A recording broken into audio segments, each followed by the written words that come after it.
eternamente es infinito y excelso porque es Dios, por voluntad personal se humilló a sí mismo. Y se humilló a sí mismo con un propósito: venir al encuentro del hombre y hacer posible la redención mediante la entrega personal de su vida. Se habla a menudo de libertad y se dice que somos libres. Ser libre en el concepto bíblico no es hacer lo que tú quieres, sino hacer lo que debes. De manera que el gran ejemplo de libertad, el supremo ejemplo de libertad es Cristo, el cual, siendo en forma de Dios, no estimó, no se agarró a su condición, sino que voluntariamente, en un acto de absoluta libertad, hizo lo que conforme a su propósito tenía y debía hacer: venir al encuentro de los hombres y morir por los hombres en una cruz. Eso es libertad. La libertad tiene que ver siempre con favorecer a otro. La libertad nunca exige derechos. La libertad nunca se coloca por encima de nadie. Un hombre libre es un hombre que se entrega. Cuando pasamos del estado de humillación, en donde Cristo muere en la cruz, veremos eso dentro de un momento también en los sufrimientos redentores del Señor, pasamos a la posición o al estado de exaltación. De la humillación a la exaltación. El pasaje clave de ese estado, que describe ese estado, es también Filipenses capítulo 2, versículos 9 al 11, en donde el apóstol Pablo dice que después de haber muerto recibió el nombre que es sobre todo nombre, para que en el nombre de Jesús se doble toda rodilla de los que están en el cielo y en la tierra y debajo de la tierra, y toda lengua confiese que Jesús es el Señor, para la gloria del Padre. Ahora dice el apóstol Pablo que de su humillación fue exaltado hasta lo sumo. Por tanto, Cristo retorna, digamos así, al lugar que le corresponde por su deidad.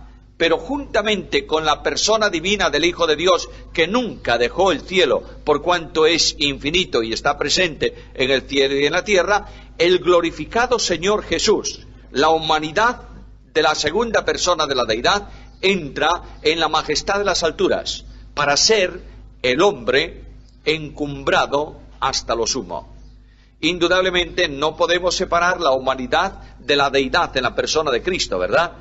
Las dos forman parte esencial de su persona divina, una naturaleza divina y una naturaleza humana. Pero ese hombre, Jesús de Nazaret, es nuestro ejemplo para que nosotros sepamos cómo vamos a ser cuando el Señor nos reciba, nos recoja y seamos transformados a su semejanza. La referencia más impresionante de la exaltación de Cristo está en la tierra. ¿Y sabéis cuál es? Una tumba vacía. Todos los grandes religiosos del mundo tienen un sepulcro entre los hombres. Los fundadores de las antiguas religiones tienen también un lugar donde murieron y donde están.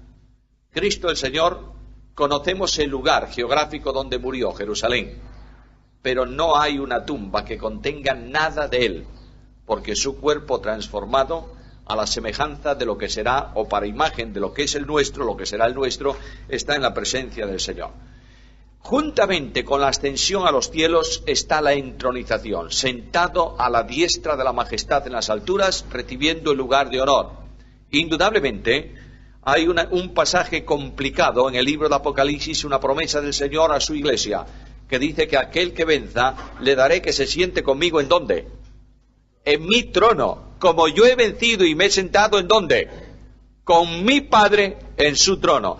De alguna manera, la participación de los creyentes en la naturaleza divina nos lleva a una comunión de los creyentes con el trono de Dios. No vamos a entrar en esa dimensión porque es enormemente alta, pero lo que sí es cierto es que el apóstol Pablo habla de una posición ya en la majestad de las alturas, es decir, en el lugar de la gloria, no ocupando el lugar de Dios, entendamos esto, pero sí en comunión vinculante con la majestad de Dios, cuando dice el apóstol Pablo que juntamente con Cristo nos resucitó y asimismo nos hizo sentar, ¿dónde? En los lugares celestiales con Cristo. Lo importante, lo impresionante de la vida cristiana es la vinculación con Cristo. Nosotros somos salvos por unión vital con Cristo. La vida de Dios fluye por medio de Cristo, único mediador para cada uno de nosotros. La experiencia cotidiana de vida es en Cristo. Para mí el vivir es Cristo. La esperanza del cristiano es Cristo. Cristo es esperanza, en nosotros esperanza de gloria. Por tanto, la relación, la vinculación, la comunión con Cristo, que nos hace participantes de la divina naturaleza, tiene que ver de alguna manera en una expresión de relación con ese Jesús entronizado en la majestad de las alturas. Bueno, ya hemos visto los estados de Cristo. El estado de humillación al que llegó y deja, y el estado de exaltación que nunca más abandonará. Cuando Cristo venga a la tierra, no vendrá como el Cristo sufriente, ¿verdad? A los discípulos se les dio un anticipo del reino viniendo con poder en el monte de la transfiguración. ¿Cómo era la imagen de Jesús ahí en la transfiguración? ¿Gloriosa o gloriosa? Lo único que conserva el cuerpo glorificado de Cristo son las señales de la cruz. Yo diría, para visión eterna de lo que ha sido el gran amor, el infinito amor de Dios. Necesitamos ver las manos clavadas de Jesús, y las heridas de Cristo, para estímulo en nuestra vida cristiana. Pongo un ejemplo que vosotros conocéis muy bien, y es el primer paréntesis de la mañana. Hay dos discípulos de Jesús que suben de Jerusalén a Emaús. ¿Recordáis la historia? Posiblemente sea un matrimonio. A mí me encanta pensar que era un matrimonio, porque entre otras muchas cosas, las mujeres están muy vinculadas con el ministerio de Cristo y con la proclamación de eventos relacionados con Cristo. Es a una mujer que Cristo le ordena ir a los apóstoles y decirles que el Señor había resucitado. Luego las mujeres están muy vinculadas y es una enorme bendición pensar y reflexionar en esto. Bueno, dejemos el tema ahí. Pero lo que sí es interesante es que aquel que para mí es un matrimonio van dialogando camino de Emaús, ¿verdad? ¿Y cómo hacen? ¿Cuál es el objeto de la conversación de ellos? Los acontecimientos. ¿Y qué dice Lucas? Discutían y estaban tristes. Cuando tu corazón se llena con acontecimientos externos, discutes y estás triste. ¿Aquellos conocían a Jesús o no? ¿Los conocían o no lo conocían? Hombre, mucho. Claro que lo conocían. Pero tenían una imagen distorsionada de quién era Jesús. Cuando Cristo se acerca, le dice, vamos a ver, ¿cuál es el problema que tenéis? ¿Por qué estáis peleándose en el camino? ¿Por qué? Bueno, ¿es que tú no sabes lo que pasó en Jerusalén? No, ¿qué pasó? Pues resulta que aquel Jesús que nosotros seguíamos, que creíamos que era un gran ¿qué? Profeta. Ya no era el Hijo de Dios, era un profeta. Fue crucificado y aunque algunos dicen que resucitó, no era el Cristo que ellos pensaban, ¿verdad? El Cristo en que ellos pensaban era el Cristo victorioso que iba a dar el reino a Israel. Esa es la imagen que tenían de Cristo. Como el Cristo real no coincidía con su imagen, peleaban, estaban tristes, desconocían a Jesús. Habían estado mucho con él, pero lo desconocían. Y cuando Cristo comienza a abrir la Biblia y a llevarlos desde el principio, a lo largo de la Escritura, sobre el sufrimiento del Mesías, el corazón de ellos comenzó a calentarse. Y llegaron a la casa. Y ya aquel peregrino es tan atractivo para ellos. Mirad, ellos no conocían a Jesús porque dice el texto bíblico que se les apareció de otra manera, en otro aspecto. Es que el cuerpo de resurrección de Cristo no es el cuerpo físico que Jesús de Nazaret tuvo durante su ministerio, es el cuerpo transformado, ¿verdad? Y hay unas distintas manifestaciones visibles de lo que es el Señor. Es el Señor, pero de otra manera. Y cuando ellos sienten fluir en el corazón el calor de la Biblia, oran al Señor, porque aquello es una oración, no te vayas, quédate con nosotros. Ya comienza la recuperación de ellos, comienza la recuperación de aquellos creyentes mediante un encuentro desprejuiciado de la Biblia. Tengo que aprender esto para mí permanentemente, ¿sabes? La Biblia no se interpreta conforme a lo que yo quiero que la Biblia diga, sino lo que ella dice, que es muy diferente. Y tenemos que ir a la Biblia sin la distorsión de la tradición histórica que aquellos tenían. Nosotros tenemos muchísima tradición que condiciona la interpretación de la Biblia. Tenemos que ir a la Biblia sin tradición, sin prejuicios. Segundo elemento de recuperación de aquellos, la oración. Quédate con nosotros. Lo único que te necesitamos es a ti, Señor. Creo que la Iglesia no está orando así, ¿verdad? Creo que yo no estoy orando así. La Iglesia primitiva tenía un terreno de victoria impresionante porque ellos decían, Señor, no es nuestra obra lo que queremos, es la tuya. Lo único que te pedimos es que el enemigo no sea capaz de taparnos la boca, que prediquemos el Evangelio con denuedo, pero la obra es tuya. ¿Qué quieres que hagamos, Señor? Mirad, hermanos míos, a lo largo de los últimos 40 años en España y en el mundo las asambleas han estado proponiendo a Dios que apruebe su obra, no la suya, no la de Dios. Y hemos estado pidiendo al Señor que mantenga nuestros principios y mire una cosa de esta. ¿Sabéis qué es lo que tiene que hacer la Iglesia de una vez por todas? Cambiar de oración. Y venir sinceramente delante del Señor y decir, Señor, ¿qué quieres que hagamos? ¿Qué quieres? Pero pedir eso significa estar dispuestos a que Dios tome el mando, ¿o no? Y que Dios cambie cosas. ¿Estamos dispuestos a eso? Aquellos pidieron al Señor, Señor, quédate con nosotros. Y comienza la cena. Y el Señor se levanta y parte el pan. Y dice el texto bíblico que entonces fueron abiertos sus ojos y le reconocieron. ¿En qué? Durante todo el camino, aquellos hombres aquel matrimonio estuvo mirando el rostro de Jesús. Cuando Él se levantó y estiró las manos para partir el pan, ¿qué fue lo que vieron ellos? Las señales. Es el Señor. Necesitamos contemplar las señales de Jesús y saber que esas huellas en sus manos y en su costado fueron abiertas por mí.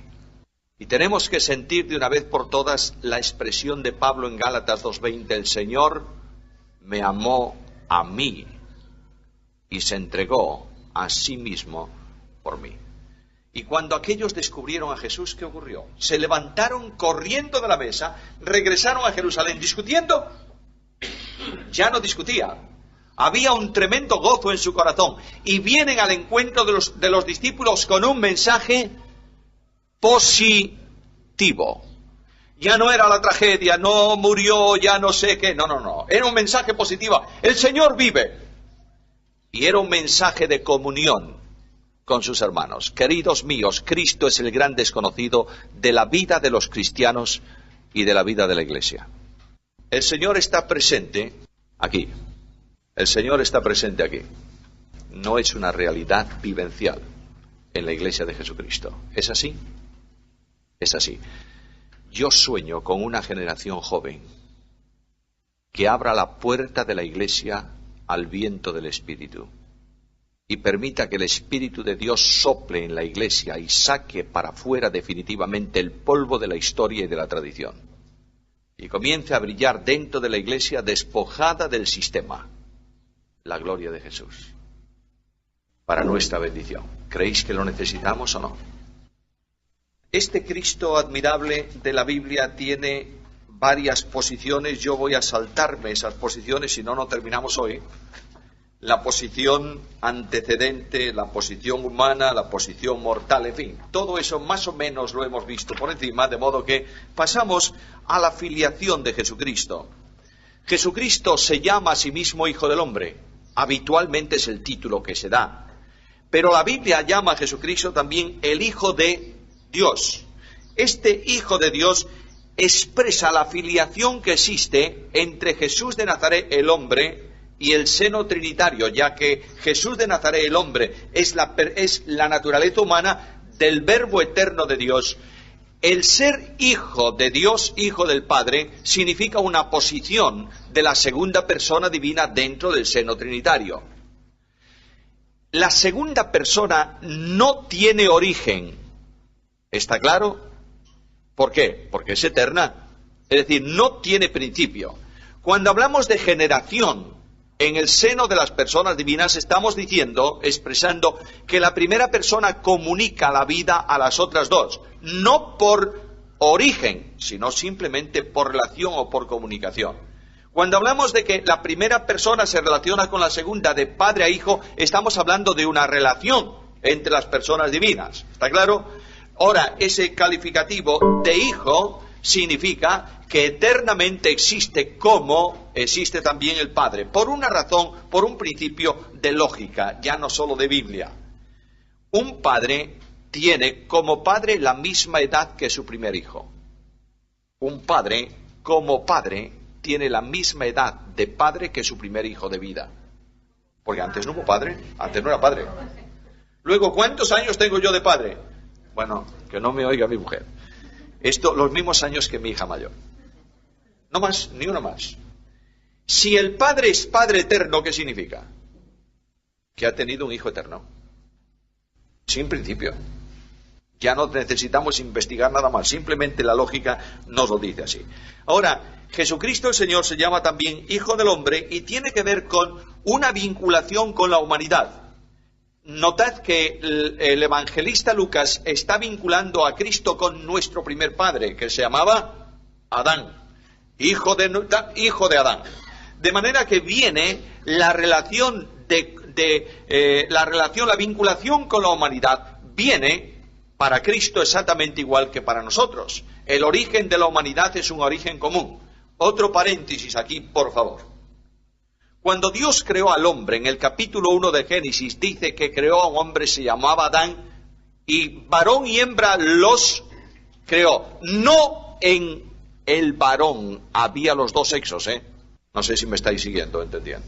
Hay una teoría extraña que entró dentro del ámbito evangélico que no es verdad y que se tomó de un sacerdote jesuita francés, Teilhard de Chardin, que coordinase de alguna manera la teoría de la evolución con la fe cristiana.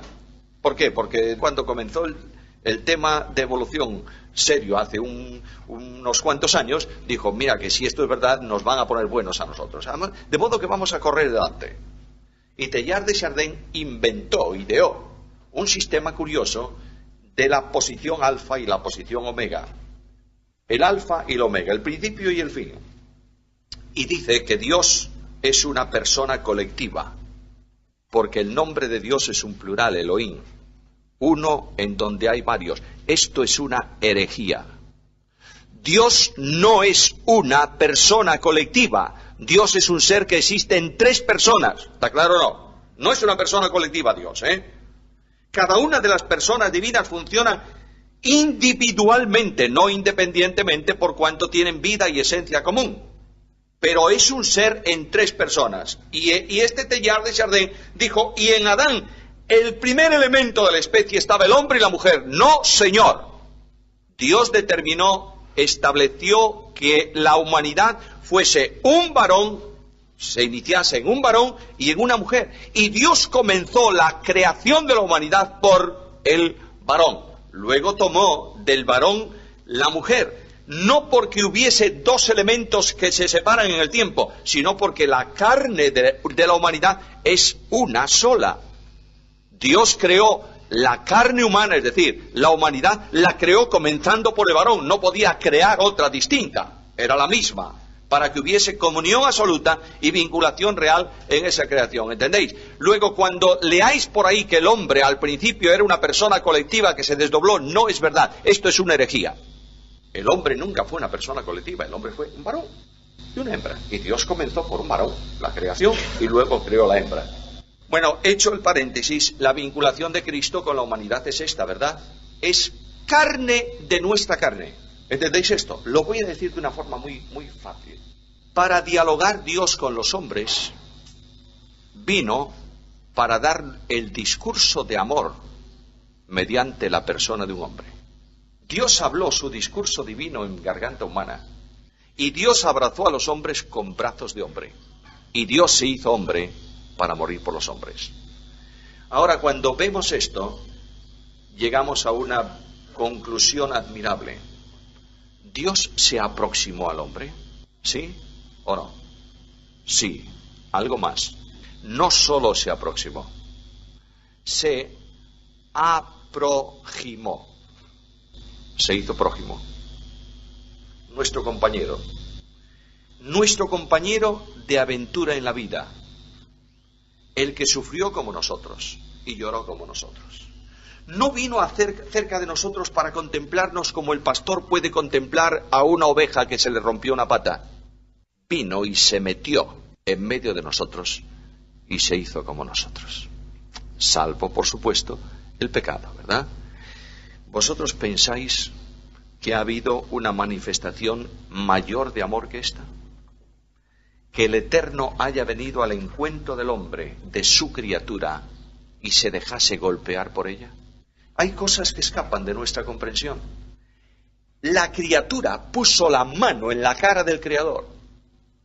Y cuando Pedro habla de lo que ocurrió en Jerusalén, inspirado por el Espíritu Santo, dice al pueblo de Israel: vosotros matasteis ¿a quién?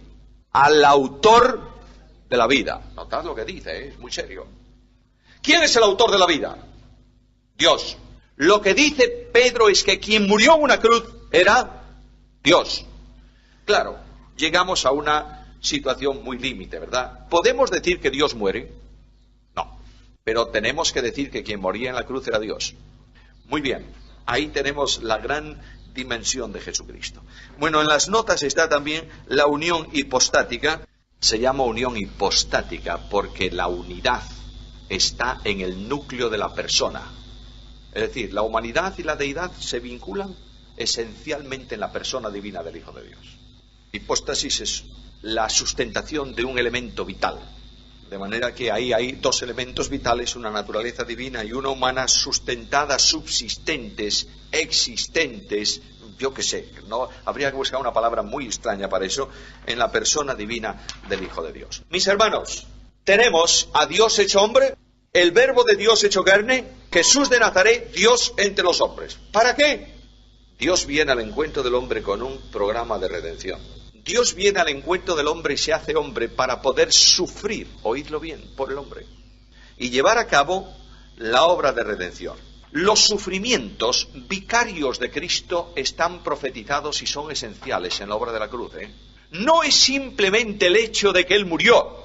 Esto es importantísimo, porque la vida de Cristo es el sustituto de nuestra vida que tenía que morir a causa del pecado, ¿verdad? Pero en el entorno de la cruz, en el entorno de la obra de redención, hay sufrimiento que experimenta la segunda persona de la deidad por medio de su naturaleza humana.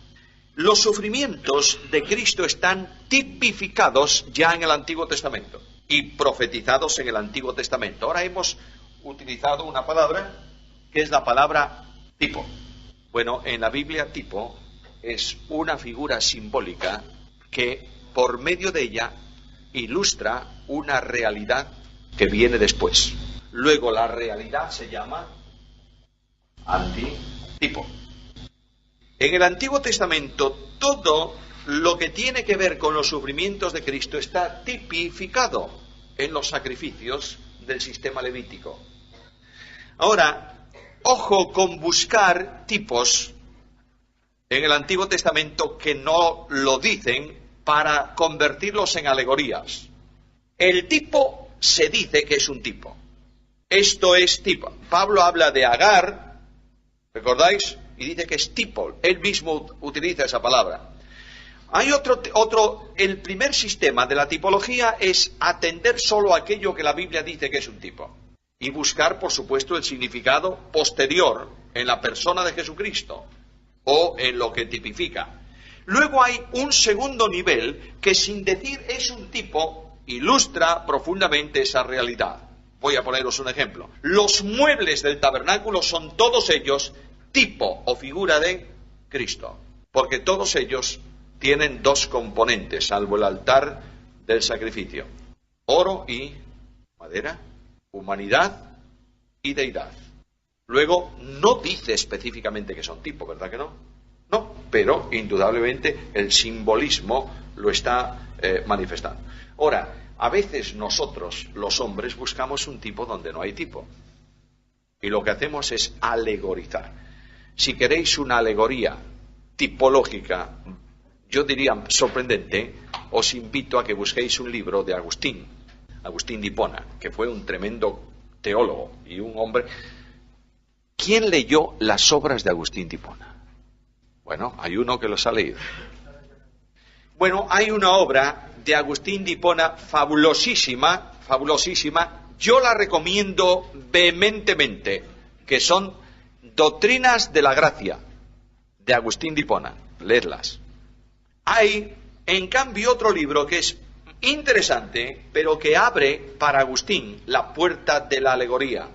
Y es un libro que se llama Civitas Dei, la ciudad de Dios. Y ahí él alegoriza como la Iglesia, la gran ciudad de Dios, y llega a una conclusión en ella, entre otras cosas, que el reino será la irrupción de la Iglesia en la tierra. Cuando toda la tierra sea Iglesia, tenemos el reino. Ya la hemos liado. Ahora, lo que sí es verdad es que Agustín llegó a alegorismos terribles. De manera que cuando comenta la parábola del buen samaritano, habla de los 2 denarios como Antiguo y Nuevo Testamento, habla del posadero como Pablo, yo no sé por qué causa pone a Pablo de posadero, no lo sé, y alegoriza toda esa parábola para darle un significado. Eso es peligrosísimo, ¿sabéis? Porque la alegoría solo puede ser interpretada por el alegorista. Es decir, la alegoría no se basa en la Biblia, se basa en lo que el alegorista dice. Ahora, dentro de la tipología, y volvemos al tipo de Cristo, hay tipos respaldados por el Antiguo Testamento y podríamos verlo ya en los ejemplos premosaicos. Es decir, no solo los sufrimientos de Cristo están anunciados en los sacrificios mosaicos, sino premosaicos. Génesis 4:4, una primera gran referencia tipológica a la obra de Cristo. Busquemos, por favor, vamos a leer algunos textos esta mañana. Quien los tenga lo lee rápidamente. Génesis 4:4. Abel trae un sacrificio de una de sus ovejas. Y dice el texto bíblico que vio con agrado Dios el sacrificio de Abel. Por ese sacrificio nosotros sabemos que en base, no que el sacrificio tenga méritos sustitutorios, en base a lo que significa ese sacrificio, Abel fue justificado o declarado justo delante de Dios. Hebreos 11:4, por favor.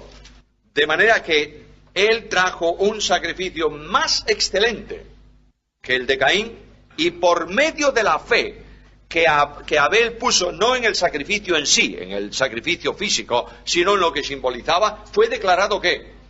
Justo. Porque la justificación se obtiene solamente por medio de la fe. Justificados pues por la fe, tenemos paz para con Dios. Toda la salvación siempre es por gracia. Nadie se salva por la fe, sino por la gracia. Pero la fe es el instrumento para llegar a la obtención de la salvación. ¿Está claro? De manera que la fe con que Abel trajo ese sacrificio, y más adelante en el capítulo 9 de Hebreos, versículo 22, habla de derramamiento de sangre, sufrimiento y muerte, por medio de la vida simbolizada de un inocente, Abel recibió justificación. ¿Está claro? La diferencia no es que Dios haya rechazado el sacrificio de Caín porque no era un animal, ¿eh? Tened cuidado con esto. En el Antiguo Testamento hay sacrificios vegetales. La ofrenda, la oblación, 1000 cosas. Vegetales de harina. Dios los acepta como sacrificio. El hecho de que Dios no aceptó lo que trajo Caín es que Dios miró a Caín y miró a Abel. Lo que ellos estaban haciendo salía de un corazón, de una posición de corazón. El corazón de Abel en sintonía con Dios, en dependencia de Dios. El corazón de Caín no en sintonía con Dios. Abel, un hombre que viene con fe. Caín no. Por tanto, el sacrificio de Caín es rechazado y el sacrificio de Abel aceptado. Y por la fe puesta en Dios, mediante el simbolismo del sacrificio, Abel es justificado. Génesis capítulo 8, versículos 20 al 22. Noé levanta un altar. No se habló de altar antes. Levanta un altar y ahí hay un doble simbolismo. No solo hay un animal que muere, sino hay un altar en donde Dios viene al encuentro del hombre y el hombre ofrece algo que no es suyo. ¿Entendéis esto? El altar de la cruz En el altar de la cruz el hombre no tiene parte ninguna, ¿o tiene parte? Ninguna. ¿Quién ofrece a su Hijo? Bueno, ya lo he dicho, el Padre. Jesús fue entregado. ¿Quién lo entregó? Dios en general. ¿El Padre lo entregó? Sí, dando a su Hijo. ¿Y Él se entregó a sí mismo o no? Claro. ¿Y el Espíritu Santo sustentó el sacrificio?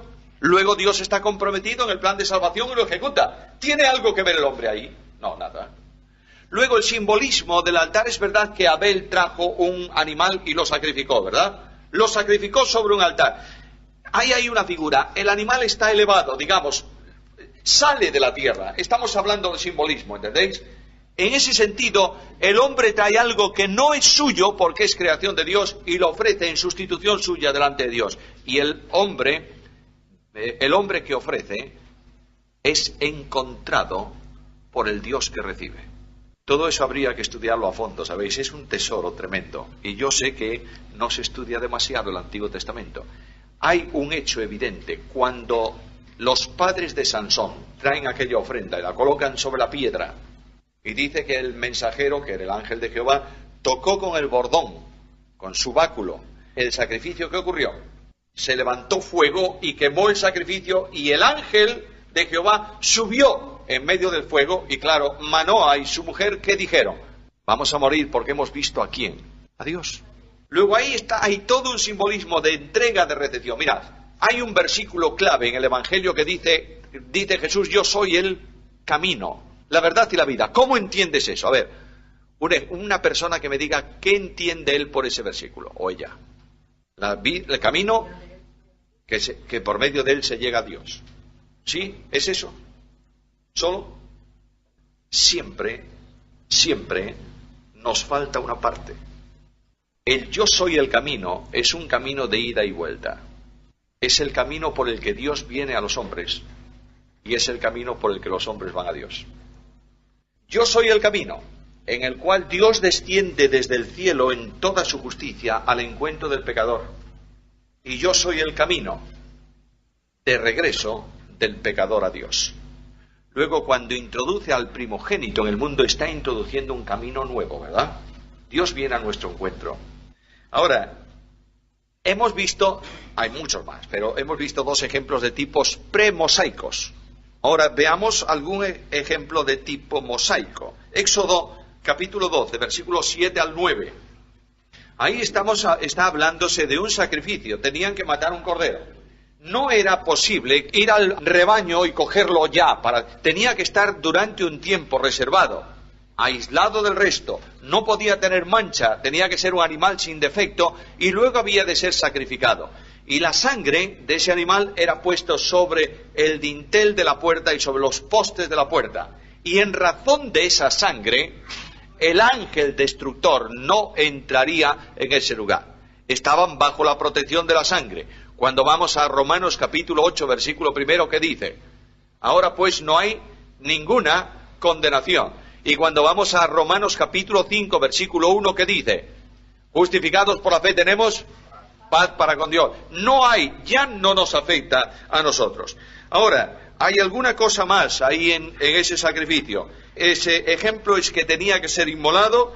El sacrificio era propiciatorio porque propiciaba la ira divina que había establecido la muerte de ¿cuántos primogénitos? De todos, incluyendo los animales. Bueno, y además debía participarse de él como alimento. El Cordero de Dios, además de ser nuestro sustituto, es el pan de vida. ¿Sí o no? Yo soy el pan de vida que descendí del cielo y que doy vida a todo hombre. Luego venimos al Levítico, al libro de Levítico, con todas las ofrendas levíticas, las ofrendas de olor grato. Específicamente hay una que a mí me emociona mucho, que es la ofrenda no participativa. Vosotros sabéis que por las ofrendas que se traían, participaba una parte de la ofrenda del animal, era para el sacerdote, ¿verdad? Se lo llevaba para su casa para comer. A veces en otros sacrificios comía el sacerdote un poco y el hombre otro poco, el que lo traía. Todo lo que tiene que ver de comunión, etcétera, etcétera, etcétera. Pero hay un sacrificio que nadie participaba en él. El sacrificio de holocausto. Era algo puesto en la presencia de Dios como adoración, pero también tiene el simbolismo de sustitución o de expiación por el pecado. Cristo fue una ofrenda quemada totalmente o no, para la gloria de Dios. Nadie me quita la vida, yo la pongo de mí mismo, tengo poder para ponerla y tengo poder para volverla a tomar. ¿Qué más? Este mandamiento recibí de mi Padre. Luego la obra de Cristo, notad por favor cómo Jesús la toma desde su humanidad como un mandamiento. ¿Por qué? Porque es una decisión de Dios en el plan de redención. Y cuando vamos al capítulo primero de la carta, capítulo 1, de la primera carta de Pedro, versículos 18 al 20, dice el apóstol Pedro, que habéis sido rescatados de vuestra vana manera de vivir, la cual recibisteis de vuestros padres, no con cosas corruptibles como oro o plata, sino con la sangre preciosa de Cristo, como de un cordero sin mancha y sin contaminación. Apartado, preparado desde antes de la fundación del mundo. Luego el plan de redención se generó en las entrañas de Dios antes de la fundación del mundo. Otro sacrificio muy curioso era el de las avecillas, las 2 avecillas. Está en el libro de Levítico, capítulo 14, versículo 7. Una avecilla se traía especialmente en el sacrificio del pobre. Cuando un pobre no tenía, una familia no tenía para traer un cordero, por ejemplo, del nacimiento de un hijo, el primogénito, había que llevar un sacrificio de un animal al templo, pero había gente muy pobre, entonces Dios permitía que trajesen un par de tórtolas o 2 palominos. Sabéis que son las tórtolas, ¿verdad? Palomas salvajes, que están por ahí. Luego el hombre, la mujer, la persona, no tenía mucho que buscar. Se iba, en aquel tiempo que no había tanta contaminación y tanto depredador, podía encontrarse rápidamente un par de tórtolas. Las llevaba al templo. Una avecilla era degollada y la sangre puesta en una jofaina. Y la otra avecilla se empapaba en la sangre y se soltaba. Todo el simbolismo de la muerte y la resurrección de Cristo. Da su vida, pero resucita. Y Pablo dice que resucita, Romanos capítulo 5, versículo 21, el cual fue entregado por nuestras transgresiones y resucitado para nuestra justificación. Si Cristo no hubiera resucitado, no había justificación, porque no estaba el elemento vital que comunica la vida nueva por la fe. Si no estaba Cristo resucitado, no hay mediador entre Dios y los hombres. Jesucristo, hombre. Solamente la mediación para los hombres por medio de un hombre.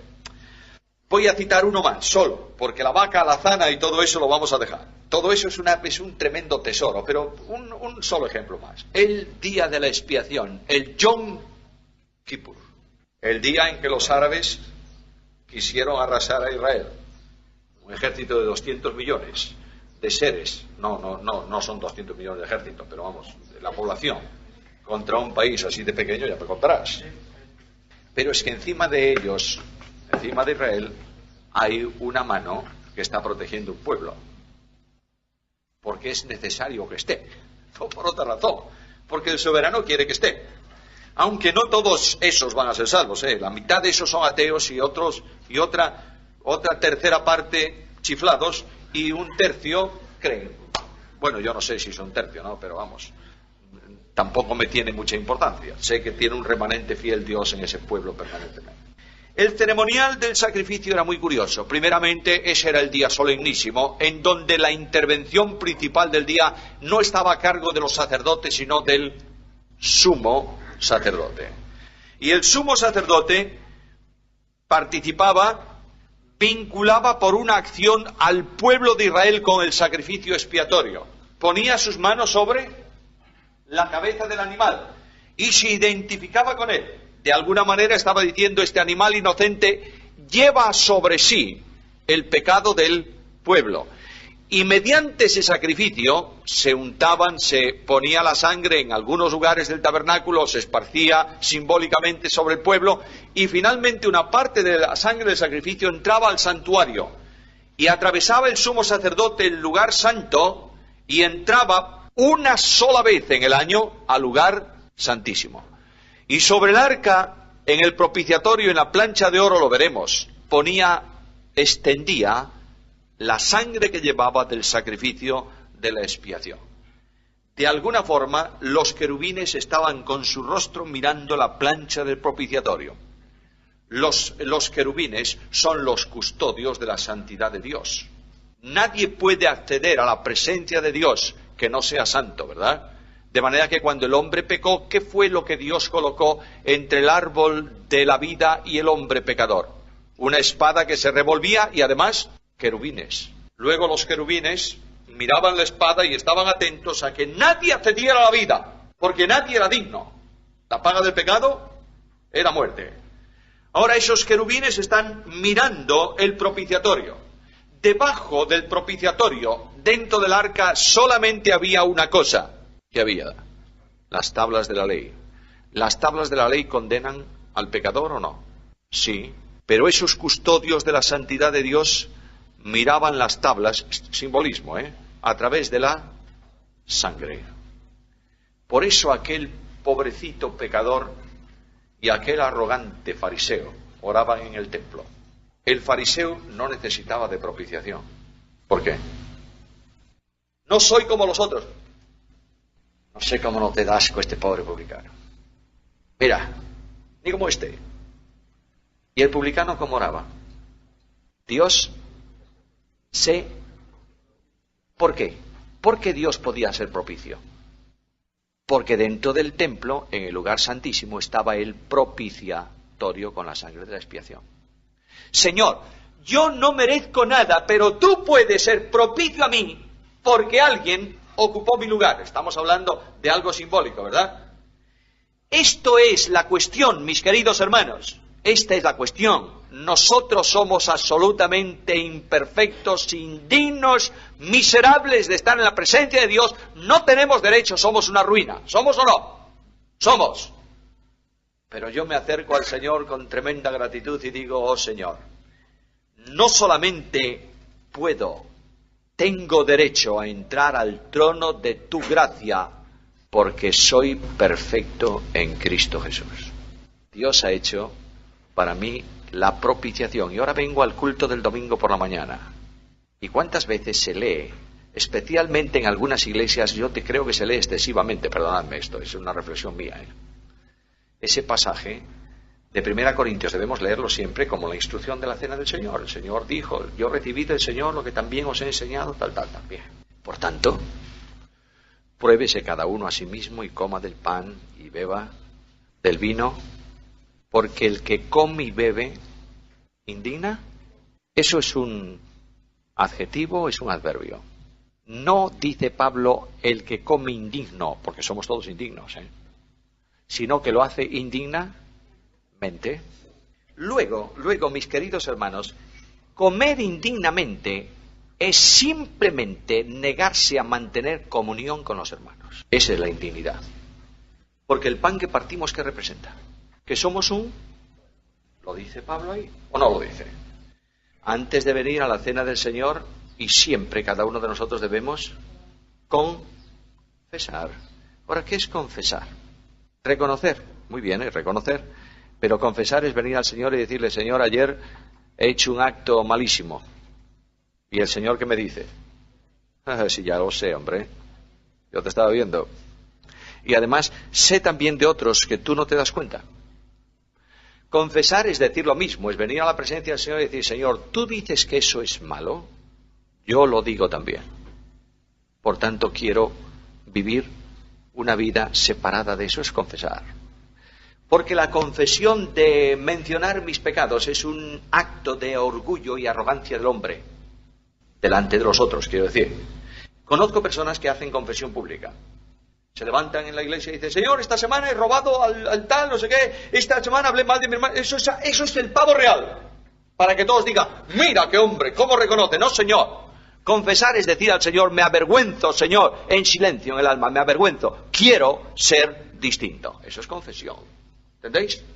Nosotros, por medio del sacrificio expiatorio, somos perfectamente dignos. ¿Está claro? No por nosotros, sino porque estamos en Cristo. El Padre nos ve afectos en Él, amado, en Cristo. Mira, cuando venimos a cantar, a veces cantamos desastrosamente. Cuando venimos a nuestra reunión, el Padre del Cielo no se goza con nosotros porque somos creyentes de las asambleas de hermanos. No. Ni hablar. Se goza simplemente por una razón, porque estamos ¿en quién? En Cristo. Y nos ve justos, santos, perfectos en el amado. ¿Está claro? Esto no justifica que nosotros no andemos dignamente. ¿Está claro o no está claro? Porque a veces decimos, bueno, como ya estamos perfectos, ¿qué más da? No. El que practica el pecado debe preguntarse si es salvo, Porque Juan lo dice con mucha claridad. Todo aquel que practica el pecado no le ha visto ni le ha conocido. ¡Ojo! El más pequeñito de los pecados que yo pueda hacer le costó la vida a Jesús. ¿Entendéis esto o no? Por tanto, ojo con esto. No es cualquier cosa, ¿no? La vida cristiana es una vida que Dios reclama santidad, porque somos sus hijos, ¿o no? Miembros de su casa y familia, en comunión con el santo de los santos. Por tanto, la vida cristiana exige santidad en todo, en todo. Que incluye la relación con nuestras mujeres también. Yo quiero respetar la conciencia de los hermanos.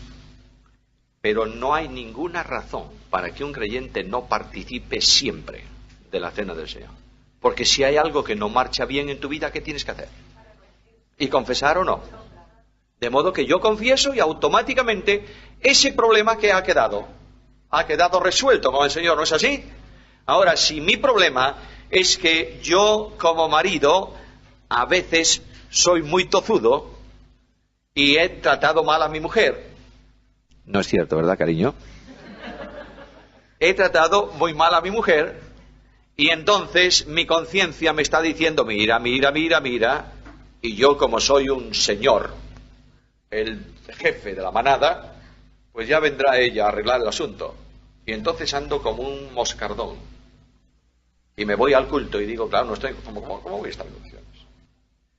Tendré que decir al Señor, Señor, perdóname, he cometido un pecado contra ti, porque estoy tratando mal al vaso de gloria que tú me has regalado, primero. Segundo, perdóname, Señor, porque estoy maltratando a un hermano que es coheredero conmigo de la gracia de la vida, perdóname. Y el Señor me dice, resuelto, ahora vete y pídele perdón al que has ofendido. Y ahí tenemos el problema, ¿o no? Ese es el gran problema. El gran problema es que yo le pido perdón al Señor, porque el Señor, por su gracia, no me da de bofetadas. Es fácil, pero tengo que ir junto al otro y decirle, mira, dispénsame. Y a lo mejor ese dispénsame recibe como respuesta un bufido. Bueno, lo merezco. Porque Pedro dice, si sois abofeteados por causa, pues lo merecéis, ¿o no? Bien, entonces no hay razón para no participar. El apóstol Pablo es positivo, dice, pruébese y coma. Sería interesante, yo no digo que, mira, si repetimos permanentemente cosas en el culto se convierte en una liturgia, ¿verdad? Y después ya hay que hacerlo, porque siempre se hizo. Pero es bueno en alguna ocasión que haya un silencio antes del partimiento del pan, en donde cada creyente en silencio delante del Señor se pone en condiciones y participa, ¿verdad? Y si esa persona tiene un problema con un hermano de la iglesia, ¿qué tiene que hacer al terminar la reunión? Ir a junto de él y darle un abrazo. ¿No es esto? ¿Sí o no? Bueno, así tiene que funcionar el mundo. Pero mirad, queridos hermanos, es muy solemne eso, perdonadme, porque dice que el que lo hace juicio, come y bebe para sí, no discerniendo, no distinguiendo qué cosa, el cuerpo del Señor. Ahora mirad, el mal es, yo diría, universal y gravísimo. El Señor no bendice su iglesia porque corporativamente estamos participando de la cena del Señor indignamente. Porque no solamente es un asunto individual, ¿verdad? ¿Es un acto colectivo de iglesia o no? Si una iglesia no tiene comunión con otra iglesia, a no ser por pecado abiertamente manifiesto en la Biblia, reprobado y escrito en la palabra de Dios, si no mantiene comunión un hermano con otro hermano de otra iglesia, si participa en la carroña que hay en nuestro mundo evangélico, el deporte peor, que es la crítica y la murmuración, si hablamos mal de nuestros hermanos y venimos a la cena del Señor, somos unos hipócritas, y eso es pecado. Y Dios no bendice. Y Dios puede traer juicio sobre la iglesia por eso, ¿eh? Y ojo, porque Él dice, quitaré el candelero de su lugar. Ojo, ojo. Cuando un creyente no puede orar con otro creyente, es indigno de ser llamado creyente, ¿eh? Oídlo. Y cuando un creyente corta la comunión con otro por señales externas, es un necio. ¿Está claro o no? ¿Sí o no? Bueno, esta es nuestra responsabilidad delante del Señor, ¿eh? Ahora, entramos en los sufrimientos del Salvador, y no nos va a dar tiempo, pero yo quiero pararme en esto. Cuando Cristo viene al encuentro de los hombres, viene como enviado para sufrir. ¿Por qué? Porque es presentado ¿de qué manera? Isaías 52:13. ¿Cómo se presenta proféticamente al Señor? En Isaías 52:13. ¿Qué es? Se le llama mi siervo. Luego el siervo viene para servir, ¿no es esto? Ya en el hecho de servir entraña un sufrimiento. Hombre, a veces es cómodo el servicio, pero significa un sufrimiento en la propia personalidad del yo, porque tengo que rebajarme a otro, ¿no es esto? Ahí comienza el asunto, pero este siervo va a sufrir moralmente en su intimidad personal. Isaías 53:11, por favor. Verá de la aflicción de su alma. Ahora, Hebreos capítulo 12, versículo 2. Mirad al consumador y autor de la fe, el cual sufrió el oprobio. Luego ahí hay sufrimiento. La cruz no solamente es un acto de entrega de vida, es una vida de sufrimiento. Cuando hablamos de la cruz, no debemos pensar tan solo en la cruz del Calvario, en el lugar de la crucifixión. La cruz tiene que ver con toda la vida de Cristo. Es un sacrificio de expiación que se produce a lo largo de un tiempo de sufrimiento. Por eso es bueno escribir cruz con mayúscula cuando nos referimos a la cruz. Porque si te refieres solo a los palos donde fue crucificado, está bien, escríbelo con minúscula. Pero cuando te refieras a la obra, escríbelo con mayúscula, es mejor, porque estás hablando de toda una obra que comprende la redención. Ahora, cuando ayer os recordaba que hay un simbolismo de la perforación del óvulo de la oreja y se hace siervo, esclavo voluntario por amor. Ahora, los sufrimientos en vida. Cuando tú comienzas a analizar la vida de Cristo, descubres que comienza el sufrimiento. Dejemos ya lo que puede tener que ver con los sufrimientos en su niñez, en su juventud, en fin, todo lo que tiene que ver con limitación, más que con sufrimiento, pero vamos a entrar en el primer momento del sufrimiento de Cristo, que son las tentaciones. Y en las tentaciones el Cordero de Dios sufre el impacto ¿de qué? Del tentador, ¿o no? De manera que viene al sufrimiento experimental de los hombres. ¿Nosotros sufrimos las tentaciones o no sufrimos? Todos los días. Claro está que Satanás viene a nuestro encuentro, revolotea, digámoslo así, encima de la cabeza, pero nosotros somos los responsables si le dejamos entrar y asentar. Satanás no tiene más, lo dije muchas veces, que 3 puertas para entrar en la vida de un creyente. La concupiscencia de los ojos, la concupiscencia de la carne, la soberbia de la vida. En cuanto tú abres una, te quedan 2. Y si abres las 2, no te preocupes que la tercera la abre él. Ese es el camino y es por ahí por donde fue tentado el Señor. Ahora, ¿qué dice, por favor, en Hebreos capítulo 4, versículo 15? Leamos antes, Hebreos 2:7. Le hiciste un poco menor que los ángeles, capítulo 4, versículo 14, un sumo sacerdote, capítulo 5, versículo 7... De manera que ahí sufrió angustia, clamor, lágrimas, etcétera, etcétera, y fue perfeccionado por medio de la obediencia. Aprendió lo que cuesta ser obediente. Mirad que estamos hablando de experiencia, ¿eh? ¿Os dais cuenta? Una experiencia dolorosa en la vida de Cristo. Los sufrimientos de Cristo tienen que ver con la compasión específica que en el corazón de Cristo hay en relación con las personas.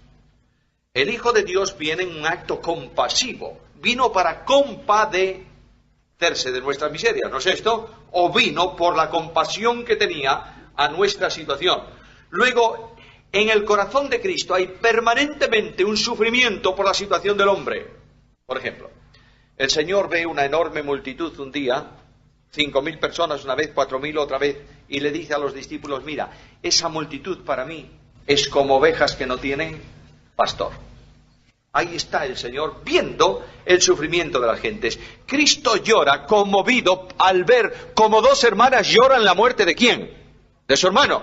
Compasión. La sensibilidad de Cristo es tremenda. ¿Sabéis por qué? Porque no tiene pecado. El pecado endurece los sentimientos del hombre, ¿o no? De manera que en la medida en que una persona pierde el grado de control del espíritu, la espiritualidad, puede llegar a ser insensible al sufrimiento de los demás. Y comienza a amarse a sí mismo más que amarse a los otros. Porque amor, hermanos, es eliminar el yo y sustituirlo por el tú. Eso es muy difícil, ¿o no? Cristo renunció a sus derechos para asumir tus responsabilidades. Tremendo. Ese es el amor. El amor consiste en esto, dice Juan, no en que nosotros hayamos amado y entonces me corresponde, no. Es que Él nos amó cuando nosotros no queríamos amarlo a Él. ¿Está claro o no está claro? Ese es el gran amor. El gran amor de las personas no es el decir te quiero, es el demostrarlo con hechos. Hermanos, no amemos de palabras, sino de hecho y en verdad. Ahora, los sufrimientos también de Cristo son sufrimientos de presciencia. Es decir, el Señor conoce anticipadamente la cruz. Una de las cosas que la humanidad de Cristo tiene claro por comunicación de la persona divina es la cruz. Lo dice una y otra vez, el Hijo del Hombre va a ser entregado en manos de pecadores, le van a tomar, le van a crucificar. ¿Lo dice el Señor o no? Y cuando Cristo habla del buen pastor dice, nadie me quita la vida, yo la pongo de mí mismo. Por tanto, los sufrimientos están permanentemente aleteando, digamos así, en torno a la persona del Señor Jesús. Pero hay un sufrimiento vital, capital. Yo diría más intenso que el de la cruz. En la cruz hay un tremendo sufrimiento físico, sin duda. Pero el sufrimiento moral más intenso está en Getsemaní. Creo, mis queridos hermanos, que Getsemaní es el gran desconocido para los cristianos, ¿verdad? Pasamos por encima de él y tal. Getsemaní es la antesala de la cruz. Por tanto, tenemos que pensar en Getsemaní.